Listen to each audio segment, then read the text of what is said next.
Voilà, poser l'angle de réflexion autour des discussions et de l'échange, comme vous voulez, comme tu veux. Ouais, il n'y a pas de plan de table. Non, il n'y a vraiment pas de plan de table. Même si je sais dans quel ordre je vais vous faire parler au début, vous pouvez vous installer comme vous le souhaitez. L'idée de cette table ronde et des réflexions, c'était vraiment d'essayer de pousser le curseur sur ok, les normes environnementales arrivent, elles sont puissantes. Alors on aura aussi une vraie discussion sur comment il y a des tentations de repli ou de retour en arrière, y compris sur les grandes normes à l'échelle européenne notamment. On ne va pas esquiver ce questionnement. Mais on était quand même dans un mouvement de mise en place de normes.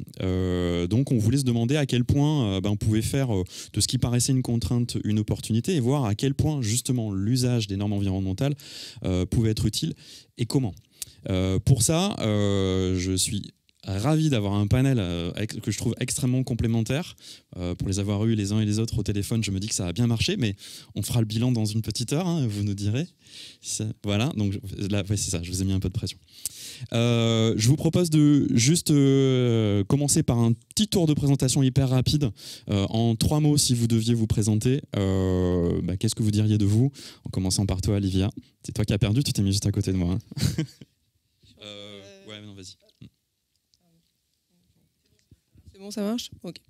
Donc moi, je suis Livia Sorin, je suis la secrétaire générale adjointe de France Télévisions et j'ai notamment dans mon périmètre tous les aspects liés à la RSE. Et je ne sais pas vraiment quoi vous dire de plus sur moi.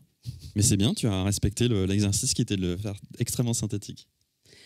Alors moi, je vais peut-être être un tout petit peu moins synthétique, mais je vais être rapide. Donc, bonjour à tous et à tous, moi c'est Mathilde Yagoubi, donc je suis directrice générale de Game Only, qui est le cluster des entreprises du jeu vidéo en Auvergne-Rhône-Alpes, à l'initiative du Consortium national du jeu vidéo pour l'environnement, et donc avec lequel nous avons créé Gyros, l'outil homologué dont Leslie Thomas a parlé tout à l'heure. Et j'ai une autre casquette à côté de Game Only, je suis administratrice de société cotée en bourse et spécialisée dans la CSRD et présidente des comités RSE du Conseil. Donc là, je pense que vous voyez pourquoi la présence de Mathilde elle nous intéressait, notamment dans un temps de cadrage par lequel on commencera. Mais avant, Sébastien, si tu nous dis 2 mots. Et bonjour à toutes et tous, moi je suis Sébastien Saunier et j'anime la direction de la stratégie et du crédit aux entreprises de l'IFSIC, l'Institut pour le financement du cinéma et des industries culturelles, avec un passé plutôt de banquier. Et donc là, l'idée, ce sera d'illustrer aussi, de voir comment les gens de la finance, ou en tout cas qui vous accompagnent dans le financement de vos projets, s'inscrivent aussi dans l'évolution des normes et des engagements. Alors peut-être pour cadrer un peu la discussion, on a parlé de la norme AFNOR juste avant, AFNOR Spec. Il y a peut-être cet enjeu d'essayer de structurer un peu la discussion qu'on va avoir avec une rapide exercice très difficile que je te demande à toi Mathilde. Présentation, explication de où on en est des grandes normes. C'est quoi la CSRD? Alors il y a eu 3 mots de dit tout à l'heure. Voilà. Qu'est-ce que tu peux nous dire pour essayer de faire comprendre à l'auditoire quelle était la grande tendance avant qu'on rentre dans les discussions de ce qui est en train de se passer, éventuellement les détricotages dont on n'est pas certain puisqu'ils sont en cours de négociation. Quel est le contexte dans lequel on est actuellement? Ok, on va parler donc d'aujourd'hui. Là, on est un peu plus macro par rapport à tout ce qui a été évoqué ce matin. On repart sur un niveau européen, puisque beaucoup de nos normes et nos lois en France sont des transpositions des directives et des règlements européens. Donc la CSRD, effectivement, c'est une directive européenne qui impose aux grandes entreprises, donc actuellement celles qui font plus de 250 salariés, 25 millions d'euros de chiffre d'affaires, de bilan, ou 40 millions d'euros ou 40 millions d'euros de chiffre d'affaires. Et évidemment, toutes les sociétés qui sont cotées sur un marché réglementé sont concernées. Donc ça concerne beaucoup d'entreprises en Europe aujourd'hui.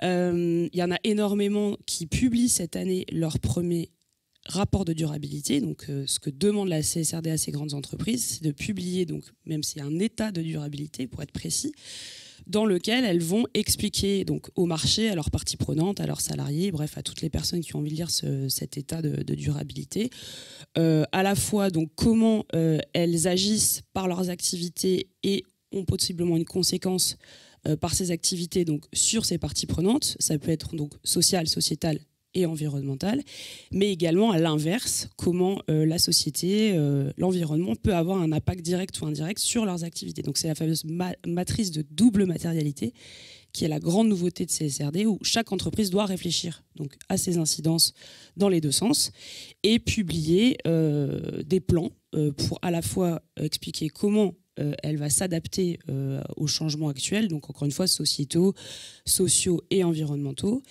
et donc comment elle va atteindre des objectifs sur des horizons 2030 et 2050, et notamment sur la partie environnementale, conformément aux accords de Paris.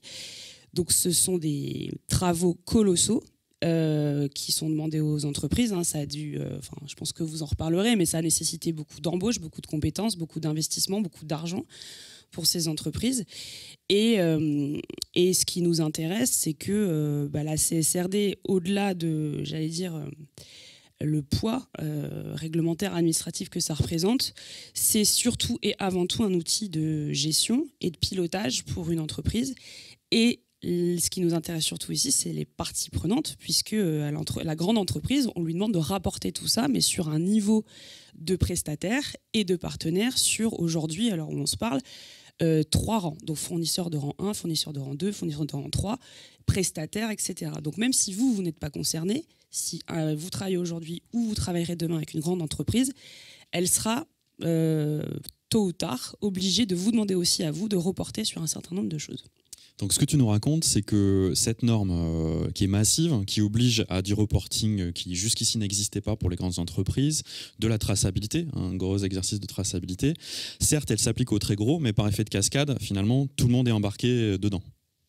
Oui, et puis il y a effectivement donc CSRD, il y a 3 grandes normes aujourd'hui. Il y a CSRD, il y a CS3D, donc ça c'est la directive sur le devoir de vigilance, donc qui est encore plus grosse et encore plus exigeante que CSRD, et qui là en fait demande à toutes ces grandes entreprises d'assurer la diligence raisonnable de toutes les informations qu'elles publient en CSRD. Donc en gros ça veut dire quoi?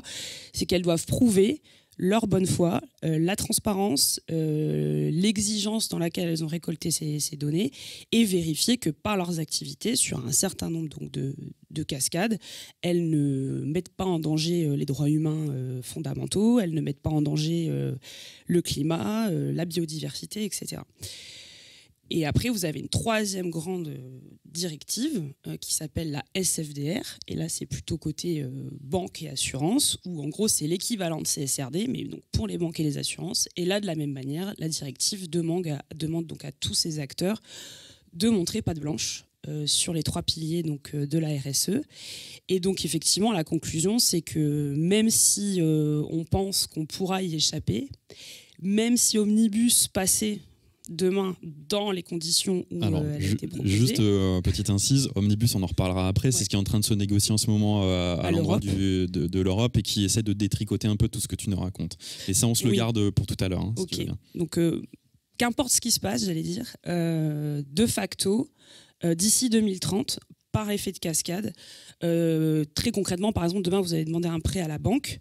En fonction des seuils qui seront définis donc, par les banques centrales et ensuite les banques nationales, à partir d'un certain seuil, et qui va être dégressif évidemment au fur et à mesure des années, on va vous demander des bilans carbone obligatoires pour pouvoir vous octroyer ce prêt.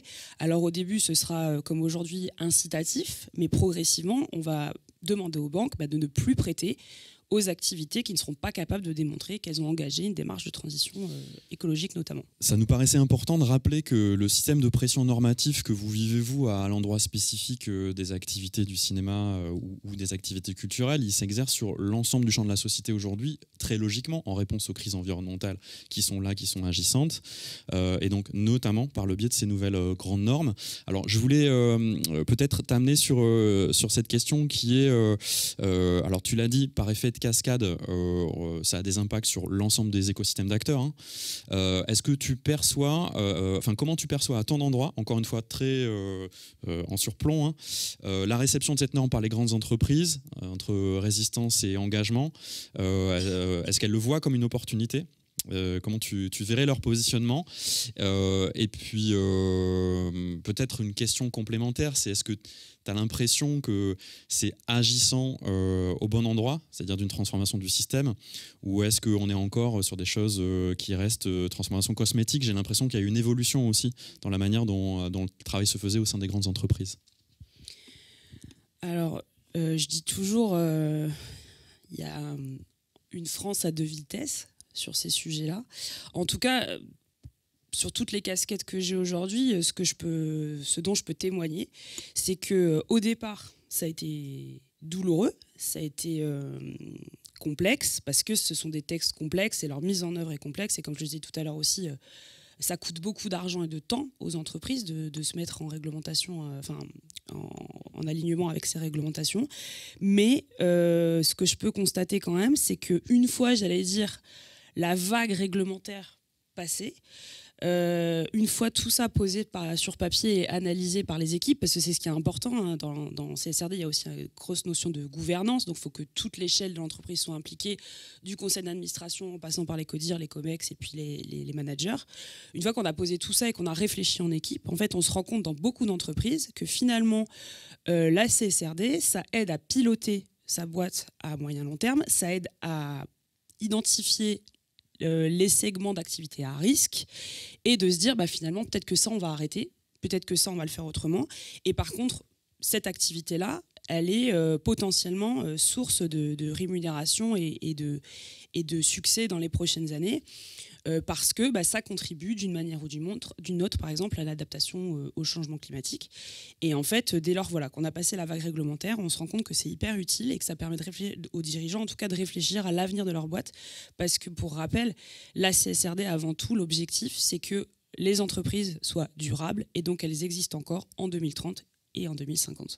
Si je devais reformuler, tu es en train de nous raconter que finalement, ces normes qui paraissent extrêmement lourdes et qui font peur quand elles arrivent, ça devient des outils de sortie de la roue du hamster, du pilotage à 6 mois, et on arrive à finalement, elles nous reprojettent dans un horizon un peu plus lointain qui permet de reparler de stratégie d'entreprise et d'organisation du travail, quoi.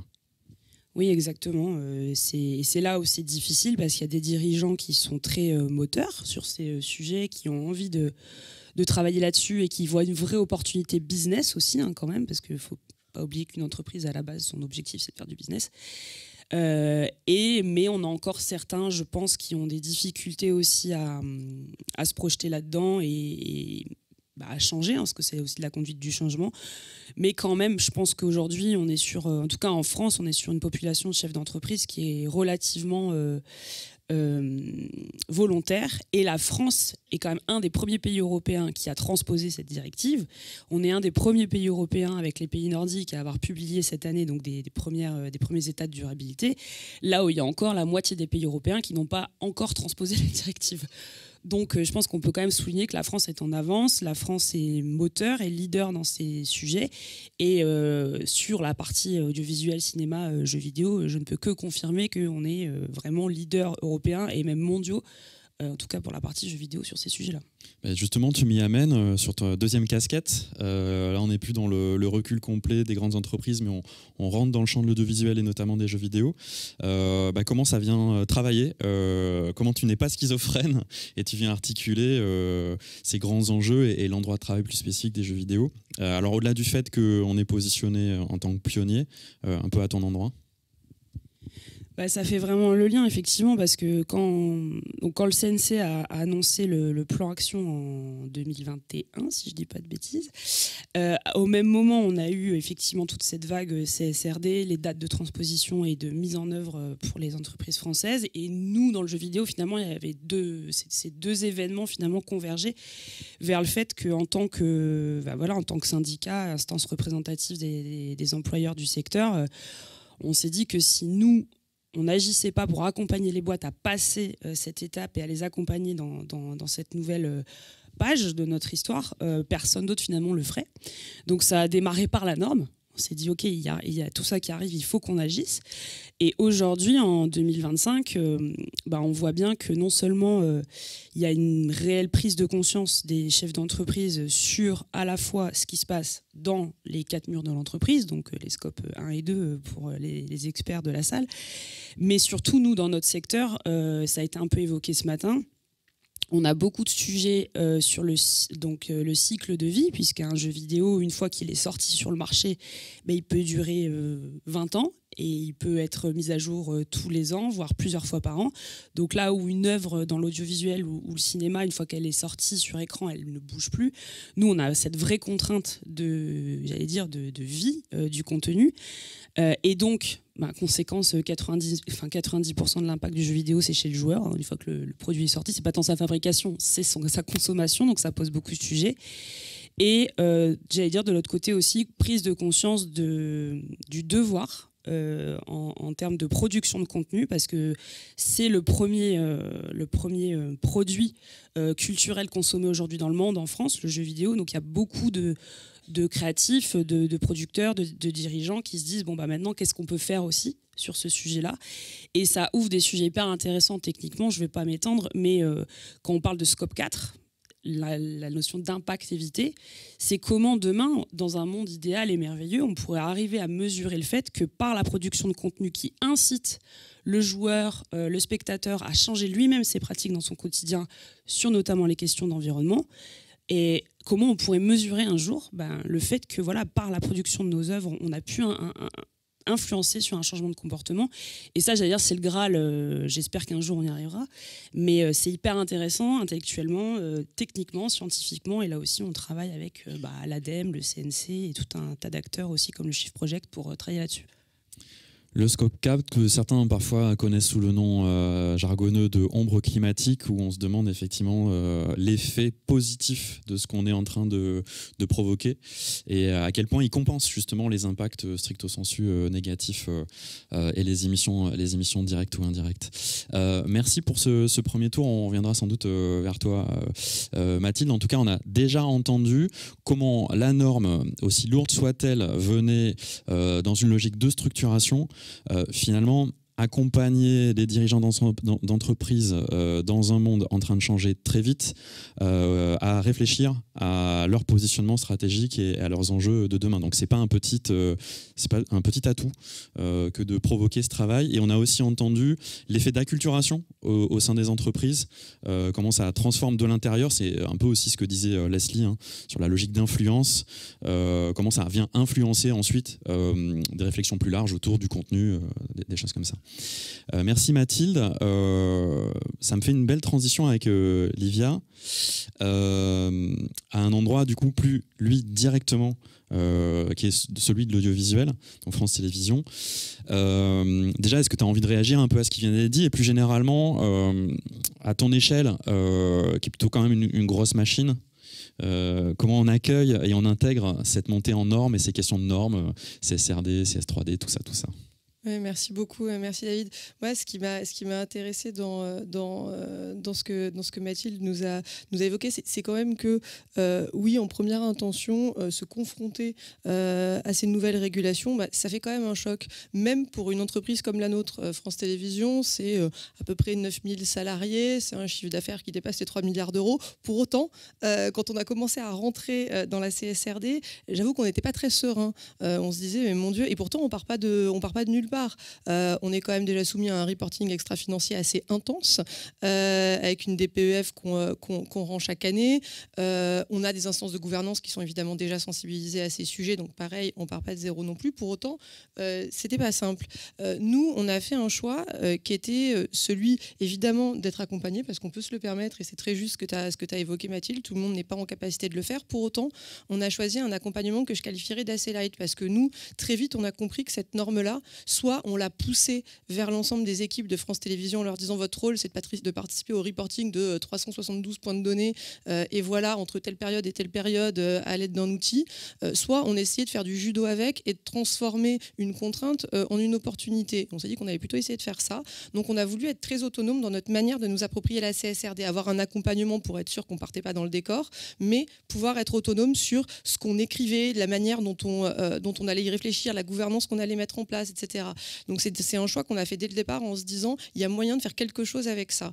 Et sur la partie environnementale, parce que c'est le sujet de cette table ronde, on a très vite compris que les exigences en matière de reporting au titre du bilan carbone notamment étaient pour nous l'occasion d'améliorer la vue qu'on avait sur notre propre empreinte carbone et derrière de trouver évidemment des leviers d'action pour essayer de mettre en œuvre les objectifs de transition écologique, de conformité à l'accord de Paris. Je prends l'exemple l'exemple du bilan carbone parce qu'il est assez symptomatique. France Télévisions, c'est une entreprise avec une empreinte carbone conséquente quand on l'aborde dans tous ses scopes, puisqu'on est à plus de 950 000 tonnes équivalent CO2 en empreinte carbone. Et encore, je pense qu'on a été un petit peu minorant sur la base d'un bilan carbone qu'on avait fait faire il y a quelques années. Pour autant, on n'a pas forcément la même marge de manœuvre sur tout. 75% de notre empreinte carbone, c'est en fait la diffusion et la consommation de nos contenus. À l'intérieur de ces 75% de notre empreinte carbone, 65% de notre empreinte carbone, c'est ça. À l'intérieur de ces 65% qui sont liés à la diffusion et à la consommation, 75% de ce total, c'est la fabrication des terminaux, la fabrication des téléviseurs, la fabrication des smartphones, des tablettes, etc. Bon, clairement, on peut se le dire, on n'a pas complètement la main dessus.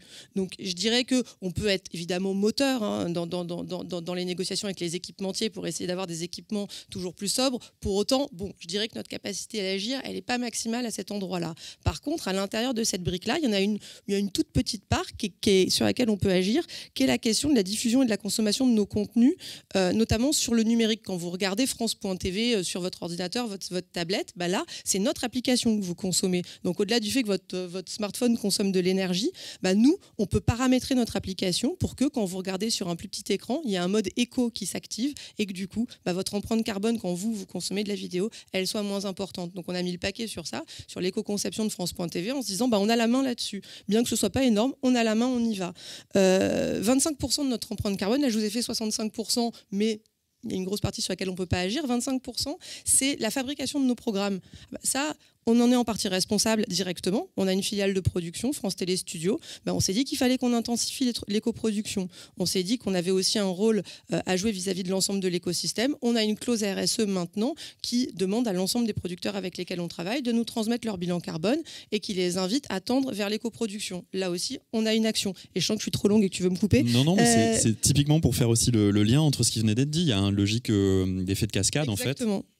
Et c'est comme ça qu'on l'a vu en se disant plutôt que de donner l'impression qu'on se contente de plaquer les choses, on va essayer de construire quelque chose avec tout le monde, en interne avec nos personnels pour voir ce qu'il était possible de faire. C'est comme ça qu'on a atterri avec ces propositions sur notre plateforme numérique, avec l'ensemble du secteur de la production pour voir aussi comment est-ce qu'on pouvait avancer tous ensemble.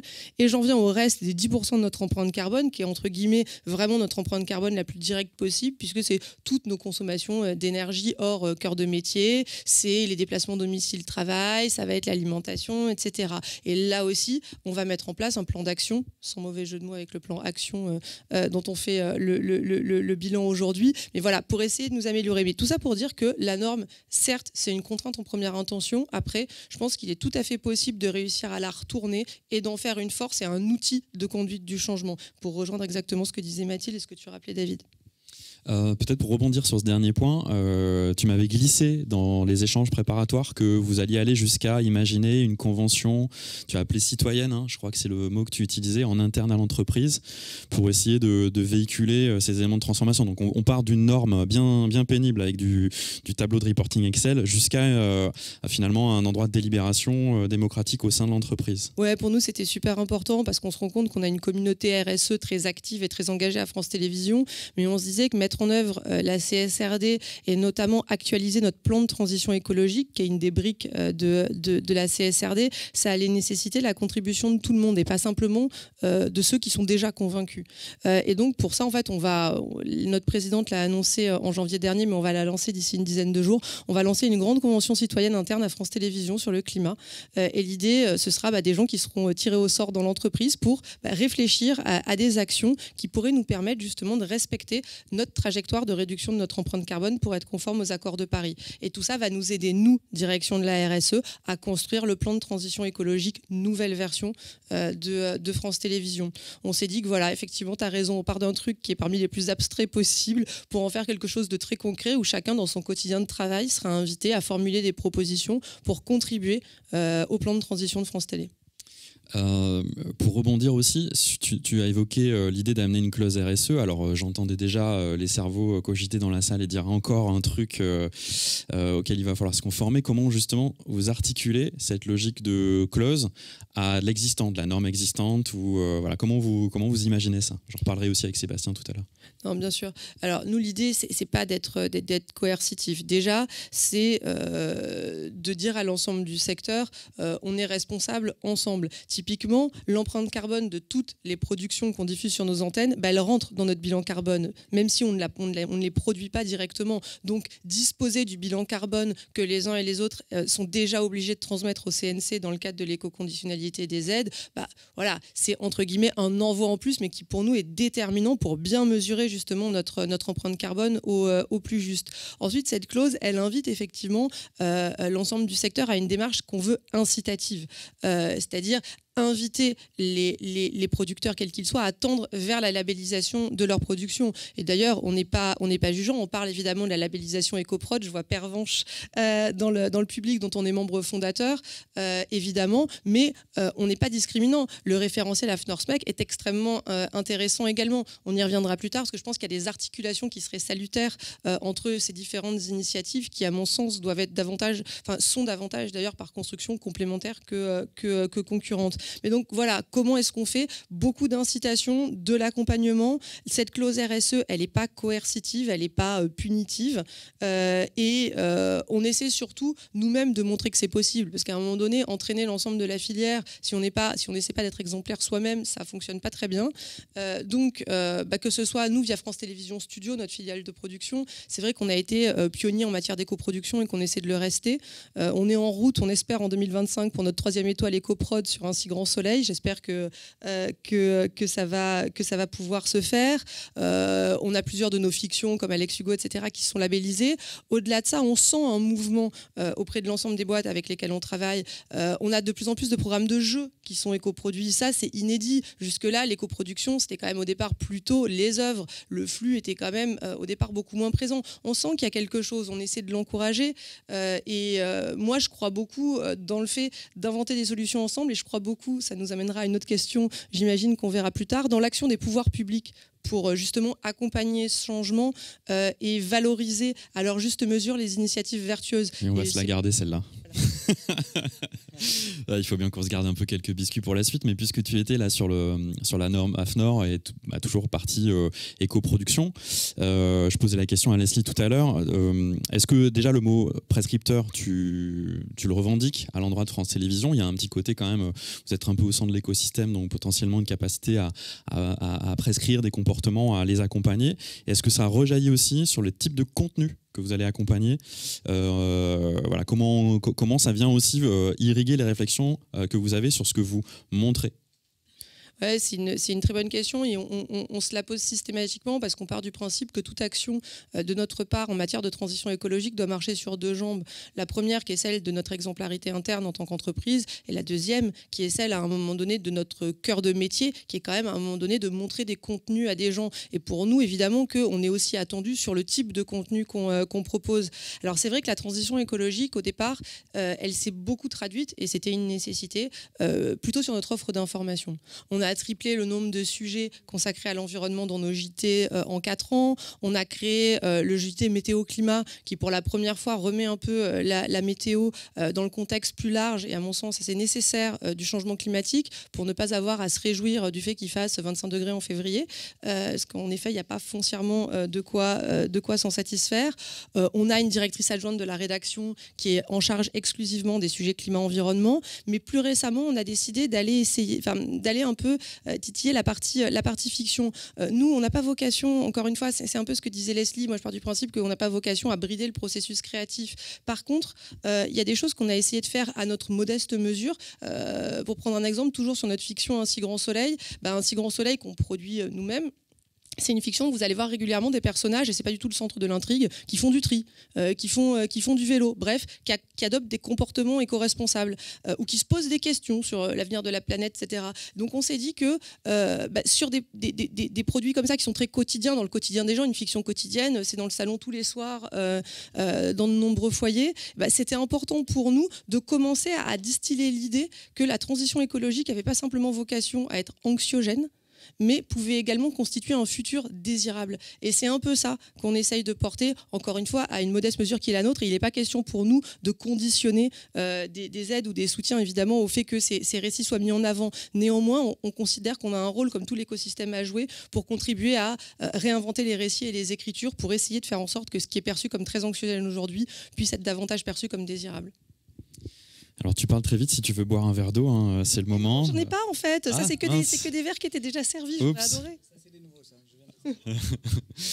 ça, c'est adorable, merci. Comme ça, tu peux te préparer à la question suivante qui portait justement sur le côté, bon tu l'as un peu abordé, mais qu'on creuse un peu le sujet sur la norme aidante ou qui pose des problèmes. Alors on a bien insisté sur la logique d'opportunité, parce que ça nous paraissait important de venir raconter cette histoire de comment on transforme une contrainte en opportunité. Ne contournons pas quand même le sujet contrainte, puisque tu l'as amené dans la discussion.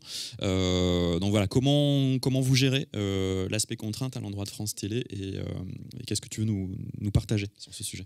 Non, mais c'est vrai, je vais pas le nier, c'est pas simple de mettre en place tout ce cadre de régulation. Et encore une fois, je sais aussi le privilège avec lequel je parle. Je travaille dans une grande entreprise où on a des équipes qui sont formées, et les choses pour nous sont bien plus faciles qu'elles peuvent l'être pour d'autres structures. Pour autant, effectivement, c'est pas quelque chose de simple, et c'est la raison pour laquelle nous on a souhaité embarquer un peu très vite tout le monde.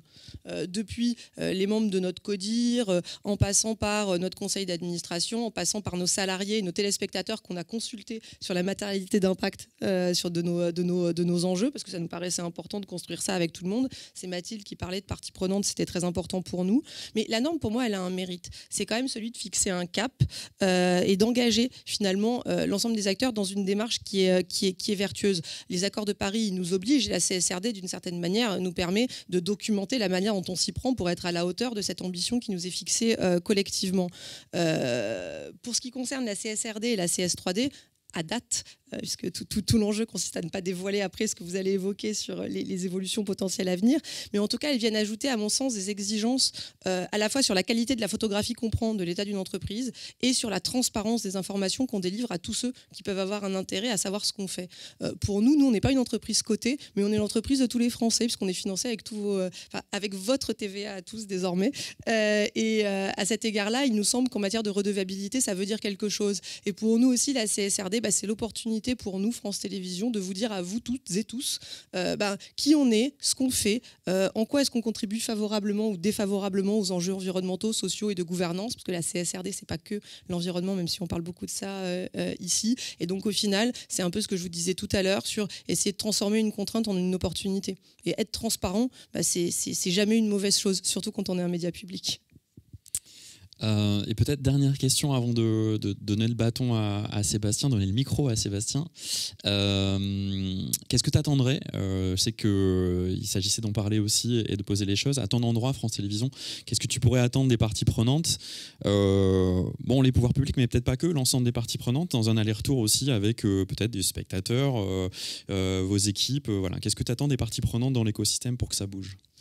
Déjà, nous, nos parties prenantes à nous, c'est-à-dire nos salariés, nos téléspectateurs, on a tenu compte de ce qu'ils avaient à nous dire sur la manière dont ils positionnaient les enjeux qu'on avait identifiés. Et ça, on va en tenir compte dans notre fameuse matrice de double matérialité. Pour autant, je profite quand même du fait que le micro me soit tendu à l'invitation de Leslie et du CNC pour dire le rôle essentiel que je considère être celui des pouvoirs publics. Je suis issue de la sphère publique moi-même.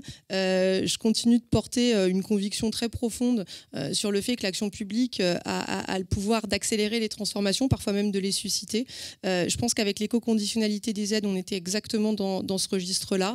Et je pense que je pense que non seulement ça va faire date, mais surtout très vite, ça va nous paraître à toutes et tous complètement naturel et normal. Et donc, Leslie, je me tourne vers toi, évidemment, parce que je me dis que maintenant que les règles sont claires, la question à mon sens, en suspens, mais que tu as un petit peu évoqué, et à la main des pouvoirs publics, pas que du CNC, mais de l'ensemble des pouvoirs publics, c'est maintenant comment est-ce qu'on accompagne les acteurs. Bien sûr, AFNOR SPEC, c'est une manière d'accompagner en fixant un cadre, des règles pour permettre à chacun de savoir comment il se positionne d'un point de vue de l'exemplarité, mais en complément, et tu le sais très bien, pour nous aider toutes et tous, et surtout, j'ai envie de parler des plus petits acteurs, évidemment, qui n'ont pas forcément la surface financière qui est la nôtre, c'est le soutien financier. Le fait qu'à un moment donné, s'engager dans une démarche vertueuse a vocation quand même à se traduire d'une certaine manière en espèces sonnantes et trébuchantes. Et l'octroi éventuel d'un soutien public en contrepartie d'une labellisation, c'est quelque chose qui me semble particulièrement intéressant. Et j'en profite pour faire mon petit plaidoyer sur la convergence des normes. On reproche beaucoup au pouvoir public, parfois à raison, parfois à tort, de multiplier les normes. Il y a beaucoup de choses qui ont émergé dans le domaine des normes environnementales dans le secteur. Il y a AFNOR SPEC, il y a EcoProd. Moi, je rêverais d'une équivalence entre les deux, où c'est un peu un dites-le nous une fois, qui était une démarche de l'administration. Tu remplis ton dossier une fois pour un truc, ça vaut automatiquement, quand tu obtiens ton label EcoProd, le niveau X, Y, Z de l'AFNOR SPEC. Je pense que l'acceptabilité d'une norme s'accompagne d'un accompagnement. Vous le faites très bien, EcoProd le fait. Voilà, on est tous ensemble là-dessus. Ça s'accompagne d'un soutien financier, mais ça s'accompagne aussi, si c'est possible, d'une réduction autant que possible des démarches administratives pour pouvoir appeler et mobiliser ces aides. Et à cet égard, vraiment une convergence entre les différents labels existants me paraîtrait être une bonne chose. Voilà. Alors avant la convergence des luttes, la convergence des normes, peut-être un petit retour d'expérience sur l'Occitanie, toujours pour faire des pas de côté spectacle vivant. Il y a les mêmes questions qui se posent évidemment dans les processus de labellisation et puis comment les pouvoirs publics se positionnent ensuite par rapport à des labels ou des normes dans les octrois de subventions. Et ça pose des questions redoutables du point de vue juridique et réglementaire, parce que du coup elles deviennent opposables. Ça c'est des chantiers qui vont nous amener dans une mise en travail pour les mois et les années qui viennent, qui sont passionnants. Donc, je ne vais pas en rentrer plus dans le détail, mais ça nous fait le lien avec la question du financement. Et oui, et donc avec l'IFSIC, et donc avec Sébastien. Si on se dit qu'il y a investissement, alors la question du financement qui se posait déjà se pose, elle se pose peut-être différemment. Comment tu pourrais nous raconter, Sébastien, peut-être déjà la spécificité de l'endroit où toi tu es, qui est que vous êtes des analystes du risque, et pour le coup, la question du risque, pour vous, elle est centrale. Absolument, et effectivement, c'est effectivement beaucoup de résonance dans tout ce qu'on va se dire, mais c'est l'approche de l'IFSIC, donc qui est un établissement de crédit spécialisé. Nous sommes privés, mais nous avons une mission d'intérêt général avec l'État qui est de faciliter l'accès au crédit des entreprises culturelles et créatives. Nous, l'idée, c'est de pouvoir accompagner les entrepreneurs effectivement dans leurs démarches et dans leurs besoins d'investissement. Et évidemment, on voit naître depuis quelque temps maintenant, parce qu'il y a une sensibilisation des acteurs et qu'il y a une prise de conscience des acteurs, des investissements qui ont trait à la décarbonation et à effectivement faire des efforts de ce point de vue-là. Avec souvent une difficulté, c'est que non seulement déjà si nous existons, l'IFSIC, c'est parce que les modèles économiques des entreprises culturelles et créatives parfois ne sont pas forcément connus des banques qui financent, et donc du coup il y a déjà un frein d'accès au financement. Alors si en plus on ajoute à ces modèles économiques un peu particuliers des degrés d'innovation ou de surplus d'investissement parce que soudain il faut faire des efforts pour répondre à de nouvelles normes environnantes, etc., et bien là on crée un frein supplémentaire. On l'a même évoqué au tout début de la matinée, il y a des freins, c'est le financement, ça ressortait des études, etc. Donc là vraiment la mission de l'IFSIC dans sa mission d'intérêt général, c'est vraiment de pouvoir justement œuvrer à vos côtés pour vous faciliter l'accès au financement.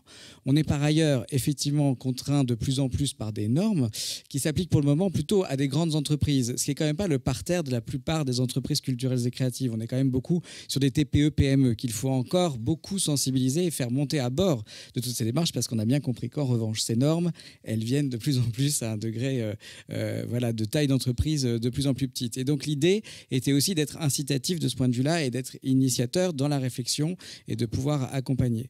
Donc entre cet environnement effectivement réglementaire, de normes, alors voilà, là aussi l'idée c'est de pouvoir le transformer en dynamique productive et de se dire voilà comment on peut arriver à faire des choses, c'est d'être incitatif, pas excluant non plus. Nous on s'adresse à l'ensemble des secteurs culturels. Il y a des enjeux de décarbonation et d'engagement RSE qui sont très différents selon les secteurs d'activité culturelle. On est aussi parfois dans la ruralité, dans les régions, sur des petites économies qui n'ont pas forcément toujours les outils et les moyens humains pour pouvoir œuvrer en ce sens. Et donc l'idée, c'est de quand même pouvoir les sensibiliser là-dessus.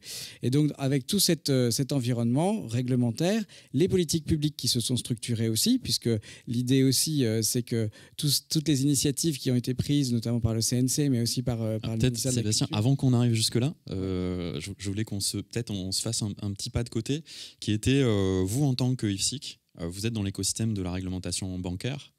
Qu'est-ce que le risque climatique et le risque de transition voilà, vient travailler à cet endroit-là. Après, on pourra décliner à l'endroit des articulations avec CNC, mais j'aimerais bien t'entendre là-dessus parce que c'était intéressant quand on a l'idée, effectivement, c'est que, comme tu le disais, on est des preneurs de risques. Donc notre mission, c'est d'analyser effectivement les composantes financières des entreprises. Donc ce sont des solutions d'endettement derrière. Nous garantissons des prêts ou nous prêtons directement. Donc l'idée, c'est qu'on puisse être remboursé derrière. Donc il faut qu'effectivement il y ait un aspect financier qui soit étudié.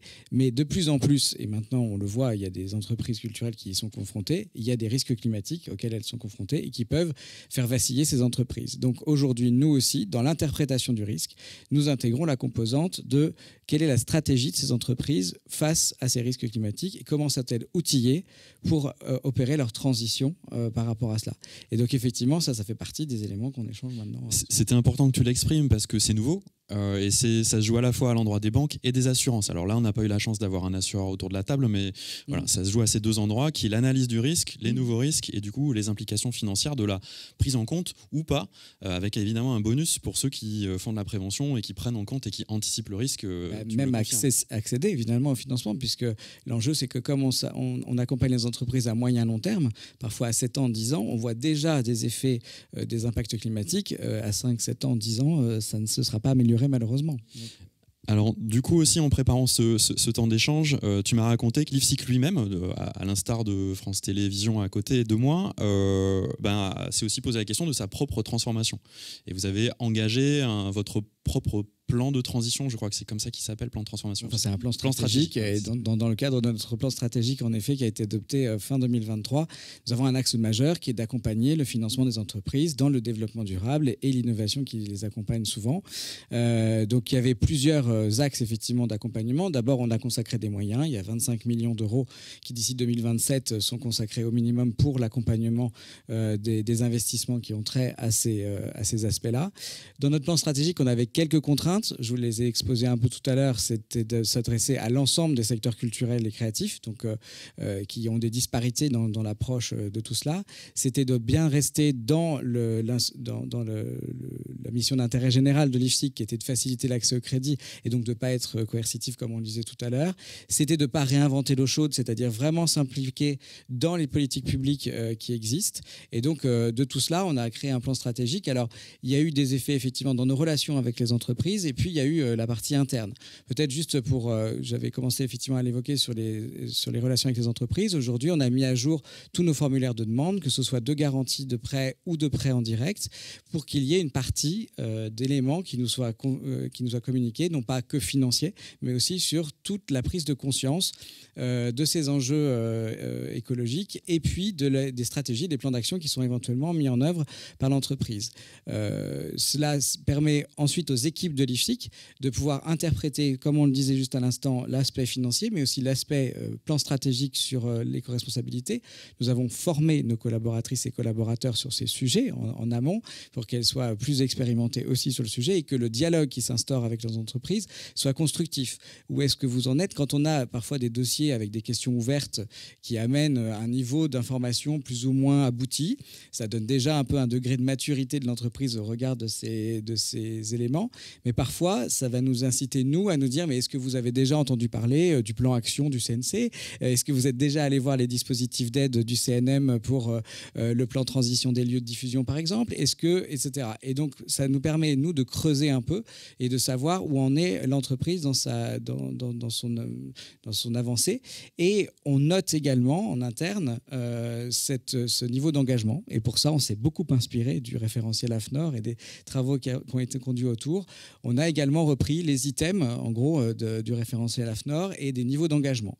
Toujours avec ce souci de pouvoir transposer ensuite. On est tous là en train d'itérer avec beaucoup d'hétérogénéité dans l'approche. Comment est-ce qu'on note tout ça et comment est-ce que on évalue tout ça? Et donc, c'est vrai qu'on s'est dit, autant se rapprocher sur des éléments concrets qui sont faits. Et donc, on s'est rapproché beaucoup du référentiel AFNOR. Et évidemment, dès lors que des productions pourraient nous faire valoir d'avoir obtenu des niveaux d'engagement du référentiel AFNOR, typiquement, il sera transposé dans notre niveau d'engagement. Et l'idée, c'est de pouvoir effectivement, là aussi, répondre à un accroissement des normes côté banque. On en a parlé tout à l'heure. C'est que l'ACPR, l'autorité de contrôle prudentiel et de résolution, qui nous régule avec les assurances, nous demande de plus en plus d'éléments de notation des portefeuilles, etc.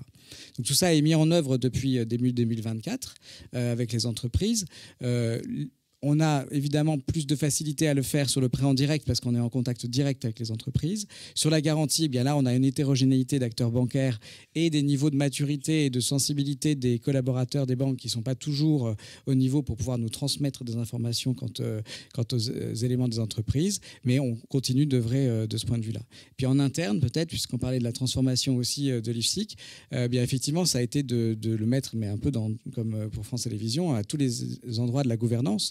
Donc c'est effectivement dans la politique de rémunération qu'on a pu l'impliquer. Notre accord d'intéressement est en train d'évoluer dans ce sens pour intégrer des critères là-dessus et pour que les équipes soient impliquées. Sur la rémunération de la direction générale même également. Et puis dans le bilan carbone que nous avons effectué également, on se rend compte que l'impact carbone pour l'IFSIC, c'est essentiellement l'activité d'octroi. Donc c'est là où on agit pour aller accompagner des investissements de plus en plus verts ou de plus en plus décarbonés auprès de nos bénéficiaires. Mais il y a aussi toute l'activité de placement. En chiffres, l'IFSIC, c'est à peu près 350 millions d'euros de fonds que l'on gère qui permettent de couvrir 1,1 milliard de crédits garantis et octroyés dans la filière culturelle. Ces fonds qui, notamment, servent à garantir ne sont pas utilisés. Ils ne sont utilisés que lorsque ils sont utilisés pour couvrir du risque, mais ils ne sont pas décaissés, sauf en cas de mise en jeu de la garantie. Et ces fonds sont donc placés. Et donc là, on a un rôle également, c'est que ces sommes qui ne sont pas neutres, c'est de les placer de plus en plus avec des exigences de support qui respectent des critères de ESG ou de RSE. Sur Tesla, du coup. Ou pas.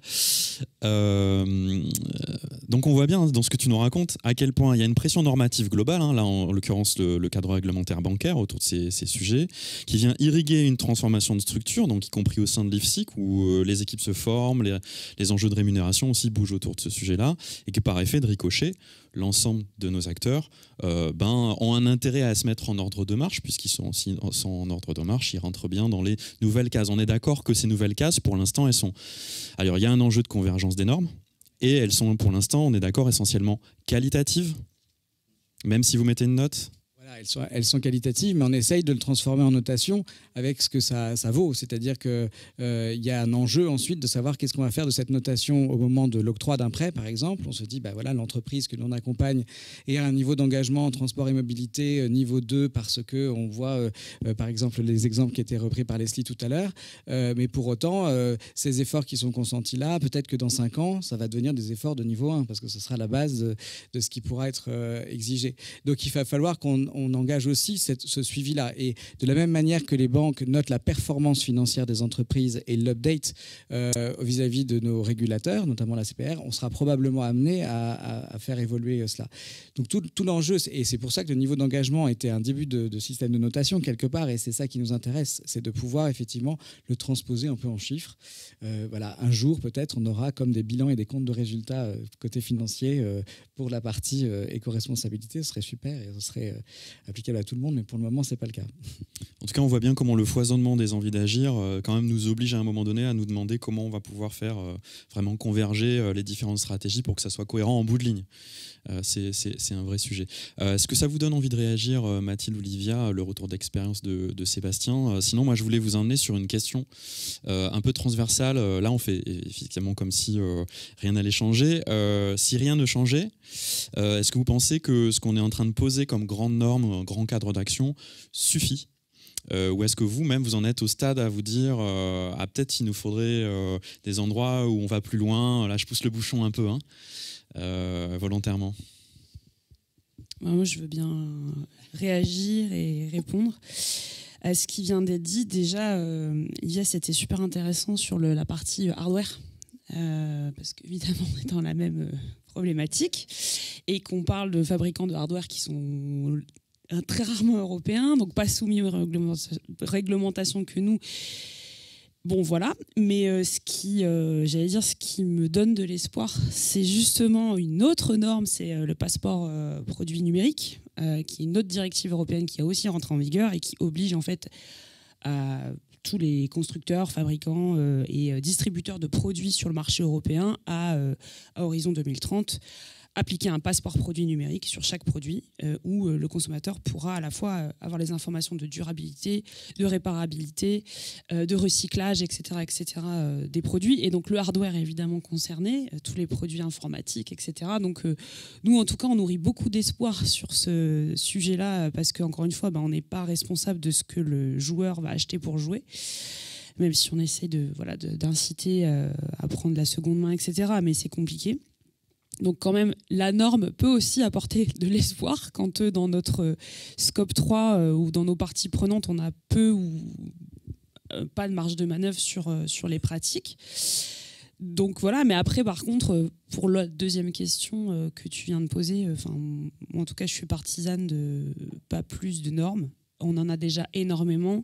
Comme je disais tout à l'heure, l'Europe fait un gros boulot. Depuis quand même le Fit for 55, l'ambition du premier continent neutre en carbone en 2050, depuis quand même 5-6 ans, il y a énormément de directives, il y a énormément de réglementations qui arrivent et qui sont pas toujours parfaites, mais qui ont le mérite d'exister. Et je pense qu'il y a plus un enjeu, comme ça a été dit, à la fois de transposition dans les pays membres pour éviter une Europe à deux vitesses, ce qui est un peu l'origine, la cause de ce paquet omnibus, c'est qu'en gros, et ça a été aussi très bien dit ce matin, c'est que la France fait partie des très bons élèves, les entreprises françaises font partie des très bons élèves, et il y a énormément de chefs d'entreprise qui sont montés au créneau en disant « Mais attendez, nous, on a dépensé des milliers d'euros, on a dépensé des centaines de TP, on est hyper bons élèves, on s'est engagés, mais nos collègues, notamment allemands, pour pas les citer, et d'autres, ont même pas encore commencé à bouger le petit doigt. Donc en gros, c'est double peine parce qu'on perd en compétitivité et on n'est pas récompensé ou incité ou aidé pour compenser cette perte de compétitivité. Donc qu'est-ce qu'on fait ? Et malheureusement, c'est la principale cause de ce paquet omnibus de simplification de la CSRD qui, entre nous, comporte plein de choses très intéressantes, notamment l'alignement de CSRD avec CS3D et SFDR, qui sont les trois grandes directives où les entreprises demandaient, comme ça a été dit tout à l'heure très justement, quitte à faire un travail, autant que ce soit pour les trois, et pas refaire le travail à chaque fois, parce que là, tout le monde va se désespérer et arrêter de travailler. Mais par contre, plus de normes, je pense que c'est pas nécessaire. Et par contre, donc, comment on transpose dans les pays membres, comment tout le monde est un petit peu. Vous parliez tout à l'heure de la réunion des CNC avec d'autres pays. Je pense que ça c'est hyper important que tout le monde se mette dans le même, dans le même mood et dans la même dynamique. Et in fine, là, ça a été dit aussi, le rôle des pouvoirs publics pour accompagner, sensibiliser, inciter. Je pense que les bons, c'est pas pénaliser les mauvais élèves, mais c'est plutôt inciter les bons élèves à continuer à montrer le chemin et à emmener, à avoir des rôles d'ambassadeurs pour emmener tous les autres dans la même dynamique. Alors, tu nous as quand même amené quelque chose dont on a peu parlé, qui semble fondamental, c'est la norme comme outil de construction de l'équité. à condition que tout le monde y soit soumis, puisque si c'est pas le cas, effectivement, là au contraire, ça crée du déséquilibre. Mais c'est intéressant de se rappeler ça, que la réglementation, la norme, c'est aussi des endroits où on peut fabriquer de l'équité entre acteurs en se donnant à tous les mêmes règles, à toutes et à tous les mêmes règles. C'est parfois des choses qu'on a un peu oubliées. Je rebondis aussi sur ton point autour de la simplification. Alors autant on peut se dire que ça va nous embêter, qu'il y a un détricotage un peu idéologique de la norme parce que au titre d'un refus des questions environnementales, autant le sujet de la simplification, il fait totalement sens. C'est un enjeu que tu nous confirmes de l'endroit où tu vois les choses. Bah oui, pour les très grandes entreprises, voilà, on le voit, hein, c'est parti, voilà. Mais pour toutes les autres, frein après pour les autres. Oui. C'est compliqué et c'est pour ça que donc là, le paquet omnibus qui est en discussion remonte le seuil de 250 à 1000 salariés. Ça, c'était les seuils d'obligation de reporting. Hein. Aujourd'hui, on est toujours à 250 salariés. L'omnibus propose de relever à 1000. Oui, alors peut-être juste on va quand même prendre 3 secondes pour le reformuler. Ouais. Donc là, on était sur le cadre qu'on s'est décrit, on vivait dans le monde de la CSRD, CS3D, etc. Et en ce moment, au niveau de l'Union européenne, il y a donc des discussions et des combats assez puissants entre lobbies, y compris entre grandes entreprises pour ou contre, sur une rectification. Un réajustement. Et réajustement. notamment suite à un rapport français, le rapport Draghi, qui a mis en exergue un peu toutes ces difficultés d'application de la CSRD pour notamment les moyennes entreprises, le poids que ça fait porter sur les PME qui étaient concernées par la norme. Et c'est ça le paquet omnibus. C'est ça le paquet, donc ça s'appelle omnibus. Pourquoi, j'en sais rien, mais ça s'appelle le paquet omnibus. Voilà, parce qu'il y a plein de trucs dedans. C'est pour ceux qui n'ont pas pris le train de la transition, je sais pas. Je sais pas, ouais, il y a peut-être un message derrière. Mais voilà, donc là, ça va être discuté à la Commission européenne avec les parlementaires. On va pas se mentir, le contexte est un peu compliqué. Et puis surtout, ça pose 1000 questions que tous nos représentants, notamment patronaux, se sont empressés de faire remonter au gouvernement, à l'AMF notamment. C'est-à-dire, effectivement, toutes les grandes entreprises qui avaient déjà, qui ont publié CSRD cette année et qui seraient plus concernées en cas de changement avec Omnibus, qu'est-ce qu'elles deviennent ? Est-ce qu'elles doivent continuer ? Est-ce qu'elles doivent arrêter ? Et tout un paquet de questions complètement pratico-pratiques pour la vie des boîtes auxquelles je pense qu'aujourd'hui personne n'a de réponse. Donc continuons tel que tout le monde le fait aujourd'hui parce qu'on n'a pas de visibilité.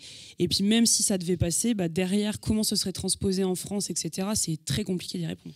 Justement, j'allais donner la parole à Lilia. Ouais, nous, c'est vrai qu'on continue effectivement de faire comme si rien n'allait changer. Nous, à la différence d'entreprises cotées comme TF1 et M6, on n'était pas tenus de publier notre rapport de durabilité là en 2025, mais nous, c'est prévu pour 2026 sur la base des données 2025. Donc là, on est toujours en cours. Par contre, sur la question des normes, un point qui me semble quand même assez essentiel, je pense que ce qui décourage l'action, ce qui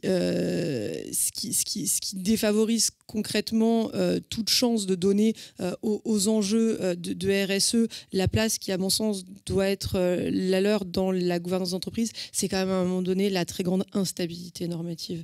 C'est vraiment à un moment, essayons de nous fixer des règles, peut-être un poil moins ambitieuses, mais au moins laissons-leur le temps de produire leurs effets. Je pense qu'on souffre en fait d'un empilement de normes prises chacune à un moment où il n'était pas encore possible de connaître précisément les effets de la norme précédente. Donc, donnons-nous simplement les moyens de tester ces normes-là dans la durée. Je pense que ça pourra aider des structures, effectivement, comme l'IFSIC, justement, à affiner son référentiel, à affiner la manière dont les critères RSE sont pris en compte dans le cadre de votre politique métier. Nous, France Télévisions, évidemment, en tant qu'entreprise, ça nous arrange, mais au-delà de ça, ça nous arrange aussi dans notre relation à l'ensemble de l'écosystème.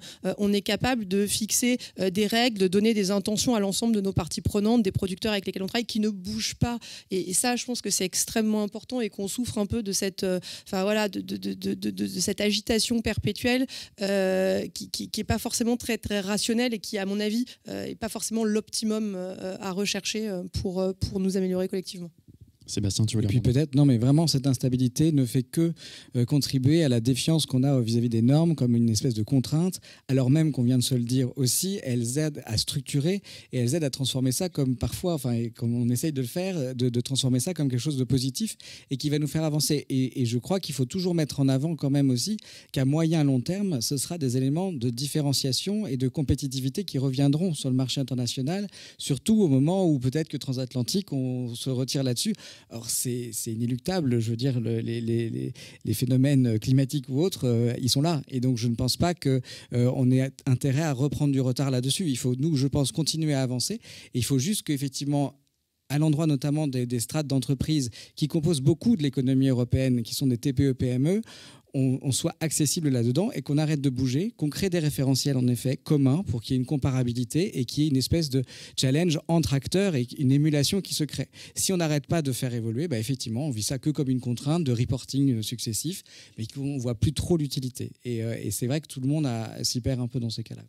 Si je devais résumer, les normes, c'est génial, mais...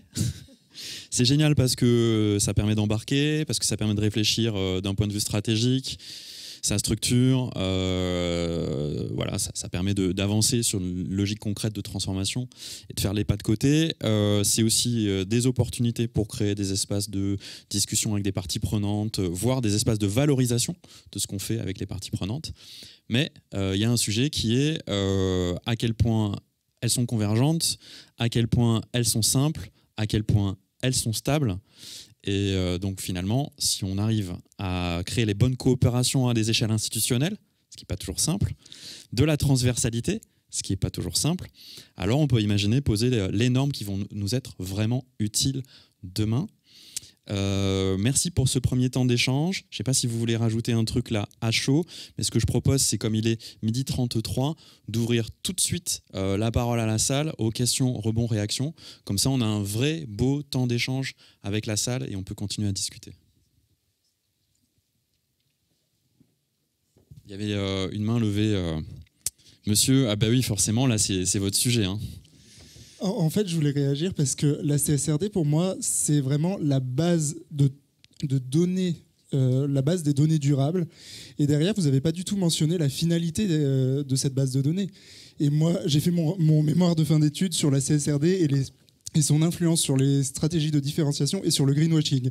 Et en fait, j'ai conclu mon mémoire sur le fait que c'était important qu'on puisse utiliser ces données aussi au grand public parce que finalement, les décisions qui les prend, que ce soit en entreprise ou les individuels quand ils font leurs achats, c'est des humains.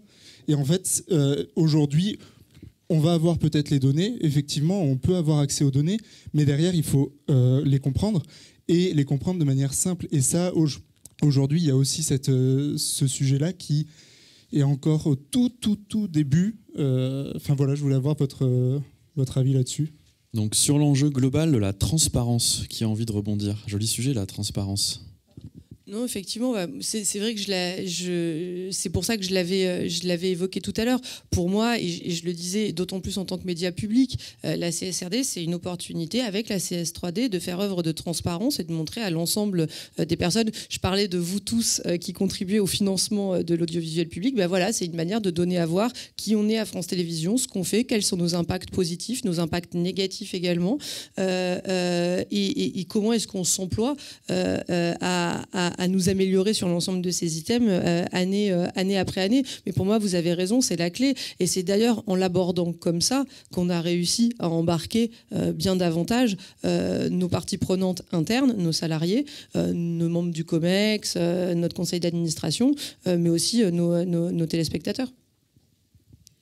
Mathilde, peut-être rappelle-nous, qu'est-ce qu'il y a comme obligation de transparence dans le cadre de ces travaux de reporting parce qu'il y a le droit des affaires, on n'a pas trop envie de raconter ce qu'on fait. Raconte-nous, bien sûr. En fait, c'est l'essence même, j'allais dire, de ces normes-là. C'est effectivement, donc la fiabilité, la transparence, la publication de ces données donc extra-financières. Et d'ailleurs, sur la partie... les deux bilans, en fait, c'est vraiment ce à quoi ça amène et on oblige déjà aujourd'hui les entreprises, par exemple, à calculer et donc amortir leurs actifs échoués. En gros, tous les trucs un peu pourris que vous faites aujourd'hui, demain ils vaudront plus rien, et ça se transforme quand même dans les comptes. Donc ça, c'est déjà aussi des remontées mécaniques. Par exemple, on aime beaucoup la montagne en Auvergne-Rhône-Alpes, donc je vais pas partir là-dessus, mais c'est l'essence même de la norme, et j'allais dire même, en fait, la garantie, le contrôleur de ces normes-là, c'est le commissaire aux comptes, puisque dans CSRD, on a créé ce qu'on appelle CAC de durabilité. Donc vous avez le CAC financier, le CAC bleu, et maintenant vous avez le CAC vert. Donc le CAC de durabilité, ce commissaire aux comptes vert est censé donc vérifier, et pour le coup on est en plein dedans, on est en plein audit, je pense que peut-être vous aussi. C'est l'enfer, puisque dans la CSRD, il y a des milliers de data points que le commissaire aux comptes pointe et vérifie si tout est OK, transparent, bref, d'où viennent les données, pourquoi elles viennent de là, la méthodologie, enfin c'est vraiment... et c'est ce qui fait partie des trucs, je pense, lourds pour les boîtes. Et donc ces commissaires en compte sont eux-mêmes contrôlés par le H3C, et puis tout un paquet de polices, des commissaires aux comptes. Et c'est pas pour de faux, parce que même au niveau de l'AMF, pour les sociétés cotées, il y a déjà des sanctions, il y a déjà des mises en garde. Là, sur les premières CSRD qui sont sorties, il y a quand même pas mal de réserves qui ont été émises par les commissaires aux comptes. Donc voilà, on est sur une première année, donc il y a une tolérance quand même en disant les gars, vous avez énormément bossé, on va pas tous vous taper dessus la première année. Il y a une tolérance d'1 an, voire 3 ans pour certaines, pour se mettre en conformité.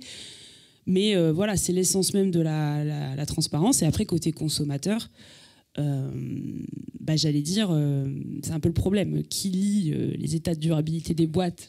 Oui, c'est pour ça que c'est même au-delà des normes, en fait. C'est que je pense que toute entreprise aujourd'hui a intérêt à pouvoir montrer ce qu'il fait de ce point de vue-là. Ouais. Dans le secteur de la mode, par exemple, que l'on couvre aussi, il y a de plus en plus d'initiatives là-dedans, parce qu'on sent bien que le consommateur y est sensible. Alors, ça ne se traduit pas toujours avec sa carte bancaire, parce que quand on voit Chine ou autre comment ça fonctionne, on se dit quand même qu'il y a des bonnes intentions, mais que derrière, la carte bancaire n'agit pas de la même manière. Mais globalement, on voit bien que dans les éléments de différenciation et dans les éléments marketing aujourd'hui qui sont utilisés par les marques de mode, il y a cette mise en avant de leur éco-responsabilité et de leur exemplarité de ce point de vue-là, de plus en plus.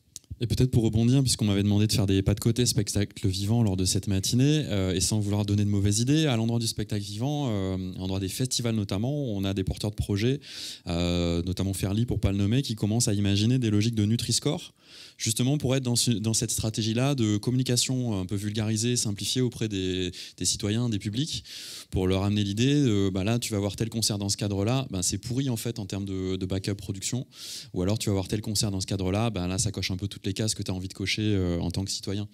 Voilà, logique Nutri-Score, encore une fois portée par une structure privée, pas portée par les institutions, mais qui raconte un peu ça, comment derrière la logique de reporting, à la fois financier ou sur la remontée de données, on vient de transmettre un message et porter une information à du consommateur. Mais extrêmement compliqué à l'endroit de la consommation culturelle, puisque je rappellerai quand même aussi, ça c'est intéressant, je ne sais pas si ça a été fait dans le cinéma, mais à l'endroit de la musique, ils ont été l'analyser, c'est les copains d'Ecoscène qui ont analysé à quel point les publics étaient prêts à changer leur comportement, même si on leur donnait l'information des mauvaises pratiques environnementales. Pour l'instant, 2024-2025, ce qu'on ressent un peu, c'est que les consommateurs, à cet endroit-là, ne sont pas tout à fait prêts à sacrifier, sous-entendu, perché, je veux aller voir mon concert de Taylor Swift et m'embêtez pas. Ça va peut-être bouger, mais c'est les photos un peu qu'on a aujourd'hui dans les comportements publics, donc pas simple. Autre rebond, question, réaction sur... Bonjour, Chloé Coudray, donc je travaille pour Giros avec Mathilde. J'avais une question pour Sébastien, notamment concernant les calculs de risque. On sait évidemment qu'aujourd'hui les impacts sont souvent détachés des facteurs en fait finalement et des conséquences. Donc à quel point est-ce que c'est possible aujourd'hui pour vous d'évaluer et de juger en fait les entreprises donc dans leurs actions préventives, mais aussi dans les actions du coup qu'elles vont faire de réactives en fait finalement. Est-ce que vous arrivez à faire la bonne balance entre Non, aujourd'hui, c'est vraiment de la sensibilisation, effectivement, et surtout de recueil de données et de recueillir un peu des niveaux d'engagement pour aussi se créer un référentiel nous-mêmes, critique quelque part, objectif, de se dire, voilà, l'idée, c'est que tous ces niveaux d'engagement, on les suit, nous, par secteur, par sous-secteur, par entreprise. Et donc, l'idée, c'est qu'on ait un mini-observatoire qui nous permette de nous dire, tiens, ben voilà, dans tel secteur d'activité, on voit que dès lors qu'on parle de transport et mobilité, qui est un des items, on est en moyenne sur un niveau d'engagement 1, 2, 3, etc. Quitte pour qu'ensuite on puisse influer sur notre politique même d'offres. C'est-à-dire qu'aujourd'hui, on pourrait proposer déjà des prêts bonifiés, etc. Mais ce qu'on voulait, c'est ça, il y a déjà des banques qui le font, etc. L'idée, nous, n'est pas forcément celui-ci, c'est d'abord d'avoir des critères d'objectivité. Au-delà du risque, c'est-à-dire que pour nous, le risque, il est difficile à évaluer, je suis d'accord. Et la première chose que l'on veut, c'est surtout, est-ce que vous êtes conscient qu'il y a ces sujets déjà à s'approprier? À quel niveau d'exposition vous vous trouvez? Est-ce que vous en avez conscience ou pas? Et quels sont les leviers d'action que vous pourriez avoir? Et derrière, nous, dans notre offre, est-ce qu'il s'agira, par exemple, par rapport à un secteur d'activité, si on voit que le niveau d'engagement est relativement faible sur tel ou tel item, c'est de comprendre pourquoi. Et est-ce qu'il y a effectivement des investissements qui sont complexes à faire et qu'il faut peut-être on cible un peu davantage pour les accompagner financièrement? Nous, on n'a que des outils financiers, mais voilà. Et aux côtés des politiques publiques, de se dire, bah, tiens, voilà, sur ce secteur-là, ils luttent contre cet aspect-là. Comment est-ce qu'on peut les inciter à faire ça? Voilà, il y a plein de réflexions après, secteur par secteur, mais il faut qu'on affine encore les choses. Et l'approche risque, c'est surtout déjà de prendre conscience, est-ce que les boîtes sont capables de nous répondre à ces questionnaires? Est-ce que déjà, il y a un minimum de réponses ou pas? Et c'est volontairement qu'on a fait des questions ouvertes, parce qu'on ne voulait pas les enfermer dans des questions cochées sur un QCM, quoi. C'était vraiment utiliser les outils que vous avez ou les éléments que vous avez aujourd'hui à nous communiquer. Donc il y en a qui vont nous envoyer directement tout ce qu'ils ont envoyé pour une commission d'agrément, enfin les bilans carbone ou autres. Il y en a qui vont nous envoyer un plan d'action bien déterminé. Puis il y en a d'autres qui vont être beaucoup plus évasifs ou qui seront allés sur Internet rechercher du wording un peu de... Voilà. Bon, ça se voit assez vite. Et surtout encore plus, ça se voit quand on a les échanges entre nos équipes et eux. Et où là, on voit que on est à un niveau d'engagement. Alors nous, on a rajouté un quatrième niveau d'engagement qui n'est pas très satisfaisant, c'est le niveau 0, mais qui existe. Et donc, il fallait bien qu'on le rentre dans la machine. Voilà. Je vous recommande l'intelligence artificielle qui permet de repérer les dossiers remplis par de l'intelligence artificielle, l'ordinateur qui parle à lui-même. On pourra parler peut-être cet après-midi des impacts de l'IA, mais j'ai le temps, et on a le temps, de prendre encore peut-être une question. Il y en avait une là-bas, sans créer de frustration, parce que je sais que là, je sens que vous avez faim, que l'heure du cocktail arrive. Vous avez été très concentrés en plus, je trouve. Hein. C'est pas comme ça dans le spectacle vivant. Hein. Bonjour. Bonjour. Christian Landais, ADRC. On est une structure conventionnée par la CNC qui aide la petite exploitation. Je me demandais, parce que dans le secteur culturel, il y a des grosses entreprises, et dans le secteur du cinéma aussi, mais aussi beaucoup de petites entreprises, de toutes petites entreprises.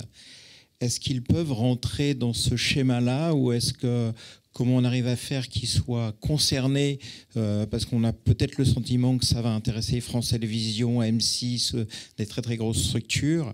Et puis la question secondaire, alors peut-être Sébastien peut répondre par rapport à ça, parce qu'il est confronté à ces secteurs-là, que ce soit dans le domaine de l'exploitation, mais aussi la distribution. Il y a des toutes petites structures de distribution.